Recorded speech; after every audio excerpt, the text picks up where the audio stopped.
عید کا دن روزے کے مہینے کے فوراً بعد آتا ہے۔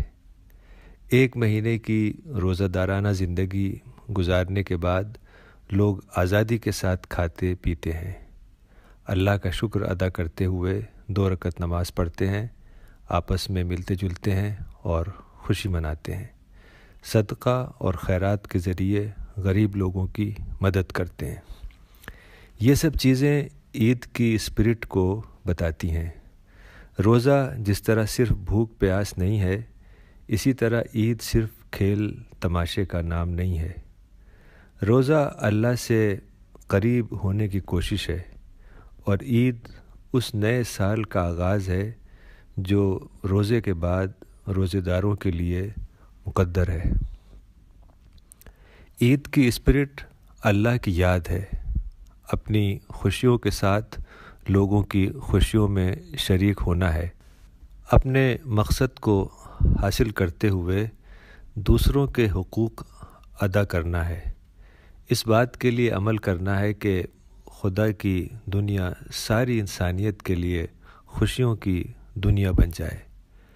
حدیث میں عید کو لیلۃ الجائزہ یعنی انعام کی رات، دی نائٹ آف ریوارڈ کہا گیا ہے۔ اس کا مطلب یہ ہے کہ روزے کی صورت میں اللہ تعالیٰ نے اپنے بندوں کا امتحان لیا۔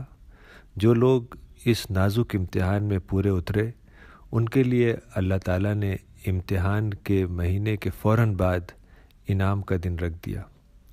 روزہ گویا مومن کے لیے دنیا کی پرمشقت یعنی ہارڈشپ سے بھری ہوئی زندگی کو سمبلائز کرتا ہے، اور عید کا دن مومن کے لیے آخرت کی راحت اور مسرت کے دن کو سمبلائز کرتا ہے۔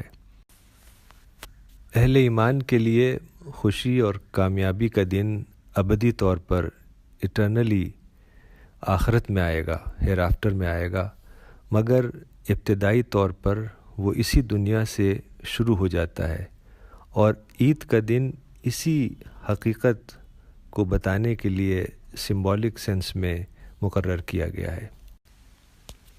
عید کا دن آغاز حیات کا دن ہے، روزے کا مہینہ احتساب کا مہینہ ہے، انٹروسپیکشن کا مہینہ، اور عید کا دن اس کے بعد نئے حوصلوں کے ساتھ مستقبل کی طرف اپنا سفر شروع کرنے کا دن ہے۔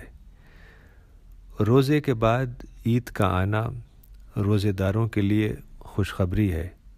یہ اللہ کی طرف سے اعلان ہے کہ اگر ہم نے روزے کی اسپرٹ کو زندگی میں استعمال کیا تو ہم دونوں جہان کی خوشیاں حاصل کر سکتے ہیں۔ میری دعا ہے کہ ہم سب اللہ کے لیے ایک ہو کر وہ جد و جہد شروع کریں، دعوتی جد و جہد، لوگوں کو قرآن کے پیغام کو پہنچانے کی پرامن کوشش، جس کے نتیجے میں ہم کو دنیا میں اللہ کی نصرت ملتی ہے اور آخرت میں اللہ کی جنت۔